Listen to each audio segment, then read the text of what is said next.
Welcome back to the garden. The sun's actually out for a change. Long may it continue. We're now in early April. I thought we'd just have a quick walk around, see what's been happening in the garden. You'll notice Lucy Basjo is now out of the greenhouse. I was going to plant it further down the garden. It stood there. I'm just seeing whether I like it there. We've got the arum lily there now poking through. I believe that one's Hercules. It's going to move. It's going to go down near the pond, I think. Maybe the banana's going to take its place. This interesting little tree stroke shrub here is Trocodendron. Trocodendron is the only one of its kind, one of its species, no living relatives. A primitive tree, as you can see. They also call it the wheel tree. If you look from the top, you can see why the leaves are arranged in a manner that makes it look like an old cartwheel. It's now budding up nicely, waiting to do its thing, so hopefully we'll have a look at that in another video. If I continue walking along here, what else have we got? Fatsia japonica, that's recently planted. Some hydrangeas. The hydrangeas I inherited, but I'm leaving them in at the moment. I don't want to make the garden look brand new. I want it to still look established, so I'm slowly replacing shrubs as and when I get the right one that fill a space. So for this year, I would imagine that one is staying. Trachycarpus fortunii. It's now getting some nice green growth in the middle. I say fortunii. I'm assuming that when I bought this many years ago, because it languished in a pot for many years, I bought it as talci.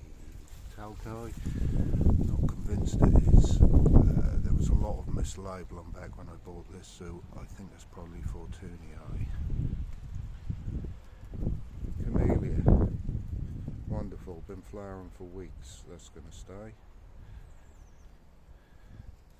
Spotty dotty, lovely little plant. Very fond of that. If you look underneath, you can see some flowers coming as well. Not that they're very conspicuous, but a nice little bonus. If we look up again at the tetrapanics, you can see the lovely new growth on it. Wonderful. Probably one of my favourite times of the year with these. They're lovely when the leaves get big, but I also like the fresh growth in spring. What else have we got? Pseudophanics there, Moe's toes, I believe. Shaphalia. I think that one's rhododendrofolia off the top of my head. We have a look in the middle. It's not doing its thing yet. I can't see any noticeable new growth, but hopefully it won't be long. Trachycarpus princeps with the lovely blue grey undersides of the leaves. Looks to be settling in nicely. Mahonia soft caress. Lovely plant. The ferns are now unfurling, doing their thing. We'll come back just a little bit. You can see it there. I'm trying to slowly introduce ferns to the... I inherited this raised bed with stone wall and whatever you like to call it. I am hard whether to keep it, but I'm going to keep it because I've decided I quite like it. And plant ferns, other things into the gaps in the wall and hopefully soften it somewhat. Here we have behind the Persicaria, Fatsia. That one's spider's web, that went in this year. It's now settling in. Hopefully it'll brighten that space. And we've got the tree fern with its prop. The prop is to support it because it's actually hanging out over the wall. Once the roots get down into the soil, it should hold itself there and give a more natural appearance. Some ferns waiting to be planted. gunnerer. Just starting to do its thing, not really doing a lot. It was sold to me as the big one. I'm not convinced it is, to be fair.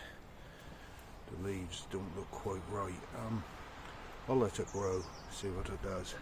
I planted it in quite a bit of shade. Get some sun, but a lot of shade. What I'm hoping it will do is draw the leaves up higher, so they're held in a more upright manner rather than spreading in lax. But we'll see how that goes. Here we have next to the Aspidistra, another Shaphelia Taiwaniana. I left a large one at my old house. I tried taking cuttings. Some are still in the propagator. I'm hoping they're going to take. This was purchased after I moved. The leaves seem different to the one I had in my previous garden. And if you look down the bottom, this one is multi-trunked, but I've planted it as it came. Put it in, it's got room to grow, and we'll see what this one develops into. Aspidistra further down behind there, Aspidistra here. I moved these as well from my previous garden. Bone hardy, I find them. They're set out all winter. The ones, although they were planted close to my house, endured. In the really cold winter of 2010 we got down to -18. It probably wasn't that cold near the house, but it was definitely -10, I would say. Didn't even bat an eyelid. So, good plant for the exotic garden, although slow. The only thing you do have to watch out for, as you can see by the leaves, is slugs and snails. Love them, especially when the new leaves are coming through, so you just have to be aware of that. The largest tree fern here.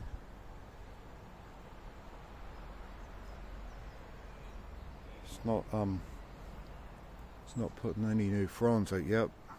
I have had a feel in the crown, and they're definitely there waiting to go, probably a bit early yet, but that'll be nice to see them back again.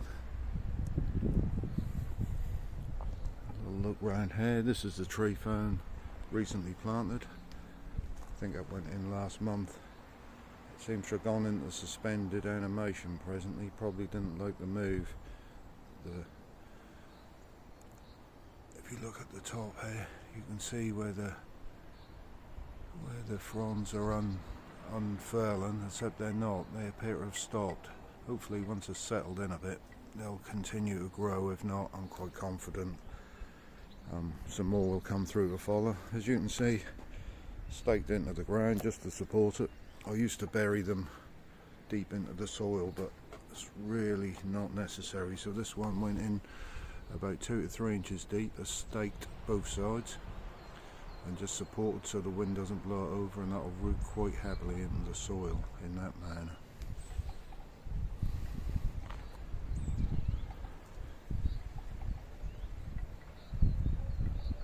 Another Fatsia here. I think this one is green fingers. Ooh, I didn't point it out, but we walked past the Edward Needham form earlier. This sat in a pot for quite a while, didn't really do a lot. I put it in the ground last year, and as you can see, it's starting to fill out nicely with vigour. The next bit of the bed is still not planted. I like to stand plants in position for a while, move them about to see where I'm happy with them. You can always move them later, but really, if possible, you want to put them where they're going to stay to start with. So these are just stood on the top of the bed, just waiting for me to decide to plant them.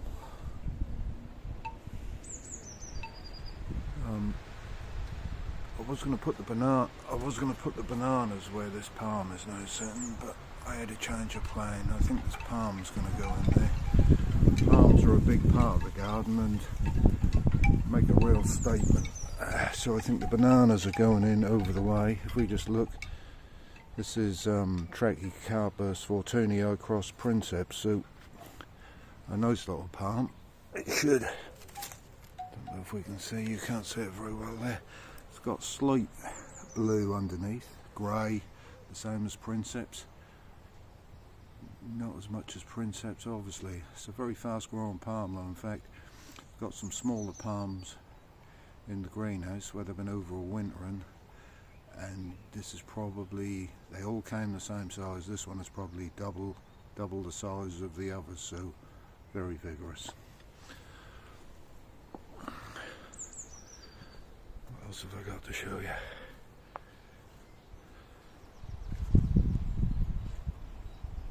Mediterranean fan palm.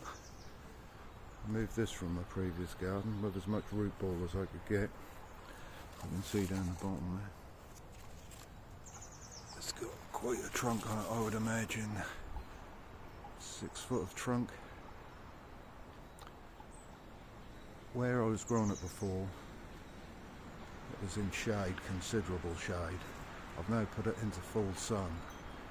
The move and going from shade to full sun, it's sulked a little. You can see the leaves up there. There's some brown leaves since the winter. Let me see if I can show you. There. But generally, it's looking remarkably healthy. People say these sulk when you move them, but if you look in the middle there, there's new fronds emerging now, and I'm hoping, because I had several months last year in the garden when I moved, that it's now adapted to the more sunnier position, got over some of the shock of the move, and we'll go on to good things this year. I was originally growing it as a solitary trunk, can we see? But I've now let another one develop in quite a large trunk over the years, and if we look down the bottom there, you'll see there's various other ones trying to emerge. I think I'll probably take some of them off and leave it as 2 trunks. Also worthy of note is that a lot of the spiky things are out of the greenhouse now. We're not past the last frost date yet, but I'm fairly confident that most leaves won't come to any harm now. There's a selection of agaves, yuccas and things here, all really in the greenhouse to protect them from the wet more than the cold.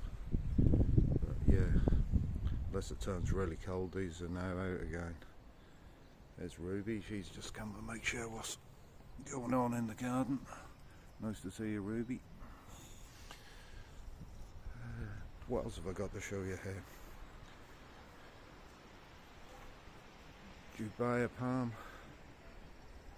bought from my last garden. It's always been in a pot, languished somewhat, as you can see by some of the slightly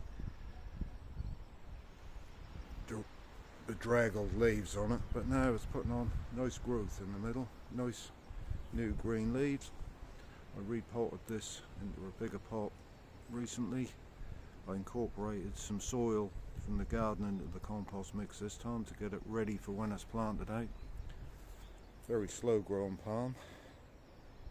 You may get 3-4 new leaves a year out of it. Hopefully it'll speed up when it's in the ground, but I'll stay in this pot this year, maybe be planted next year, maybe the year after.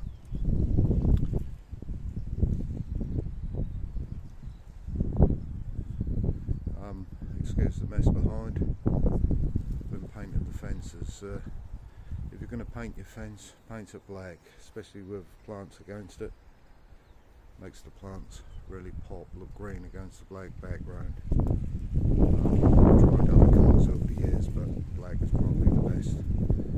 So that's my little garden roundup.